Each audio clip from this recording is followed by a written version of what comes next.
এই তুই ওখানে কি করছিস? হ্যাঁ, বন্ধ হয়েছে। এই নট করে খাবো ভাই, বাজারে যাবো। রাত 2টো বাজে, তুই এত রাতে লটপটি কন পাবি? হোটেল সব বন্ধ হয়ে গেছে। আয় এসে তাহলে শুই পড়, পাগলাম করিস না।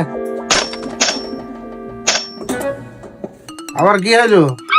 আবার ঠুকাইছে কে? দরজা না খুললি রুমে যাবো কাম করে। এই তুই যেটা সহ্য করতে পারিনি সেটা খাইস কেন? হ্যাঁ, আল্লাহ, তুই তো ঘরের মধ্যে আছিস, পাগলা ওয়ার করিস নি। তুই আইসিস শো আমার পুষ্পিতে। হ্যাঁ।